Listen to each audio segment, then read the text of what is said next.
ವೇದಿಕೆಯನ್ನು ಅಲಂಕರಿಸಿರುವಂತಹ ಶ್ರೀಮಠದ ಪರಮ ಪೂಜ್ಯರ ಅಡಿದಾವರೆಗಳಲ್ಲಿ ಶರಣಾರ್ಥಿಗಳನ್ನು ಸಮರ್ಪಿಸುತ್ತಾ, ಇಲ್ಲಿಯವರೆಗೂ ತಮ್ಮೆಲ್ಲರ ಮನಮುಟ್ಟುವಂತೆ ಹೃದಯಕ್ಕೆ ತಟ್ಟುವಂತೆ ಸಂಗೀತದ ಸುದೆಯನ್ನು ಹರಿಸಿರುವಂತಹ ಸಂಗೀತ ಕಲಾ ಬಳಗದವರಲ್ಲಿ ತಮ್ಮೆಲ್ಲರಲ್ಲಿ ಶರಣಾರ್ಥಿಗಳು. ಇದು ಆಧ್ಯಾತ್ಮಿಕ ಪ್ರವಚನ.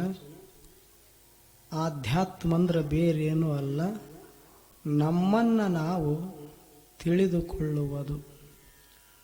ನಾನಾರು ಅನ್ನುವಂತಹ ಪರಮ ಸತ್ಯವನ್ನು ಅರಿತುಕೊಳ್ಳುವುದು.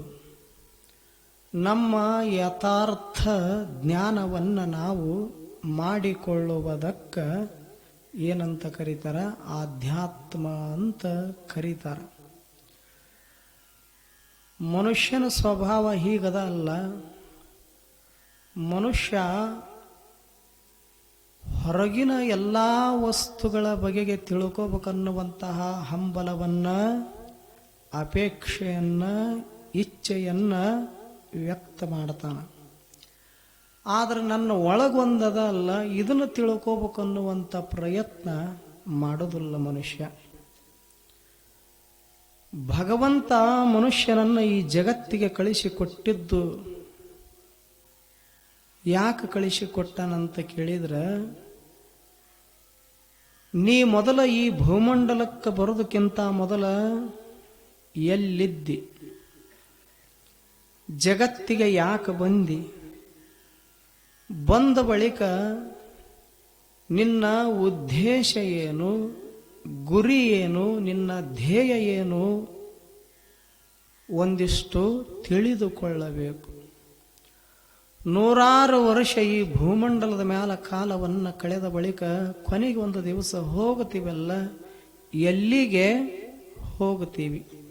ಎಲ್ಲಿದ್ದ ಬಂದೇವಿ, ಎಲ್ಲಿಗೆ ಹೋಗುತ್ತೇವಿ ಯಾರಿಗೆ ಗೊತ್ತದ?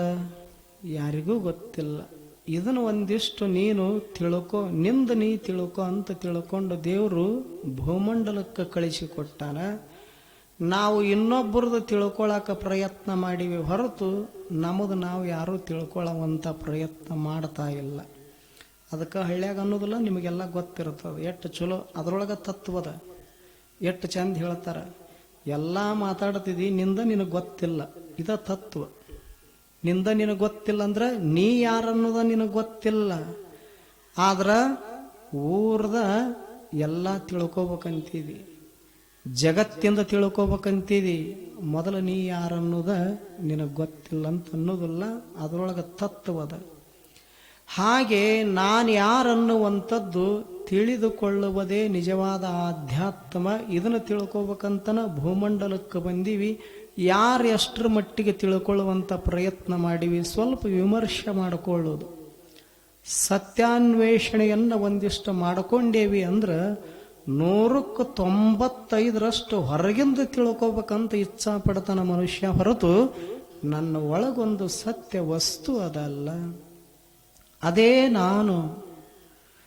ದೇವರು ಹೊರಗಿಲ್ಲ, ನನ್ನ ಒಳಗದನನ್ನುವಂಥದ್ದನ್ನು ಯಾರು ತಿಳ್ಕೊಳ್ಳಾಕ ಪ್ರಯತ್ನ ಮಾಡ್ಯಾರ ಹೇಳಿ? ಅದಕ್ಕೆ ಅವರು ಬಲ್ಲವರಂತಾರ, ಆಧ್ಯಾತ್ಮ ಅಂದ್ರೆ ಭಾಳ ತಲೆ ಕೆಡಿಸ್ಕೊಳ್ಳಾಕ ಹೋಗಬೇಡ ಮನುಷ್ಯನೇ, ನಿನ್ನ ನೀ ತಿಳ್ಕೊಂಡಿ ಅಂದ್ರೆ ಅದೇ ನಿಜವಾದ ಆಧ್ಯಾತ್ಮ ಅಂತ ಹೇಳ್ತಾ ಇದ್ದಾರೆ.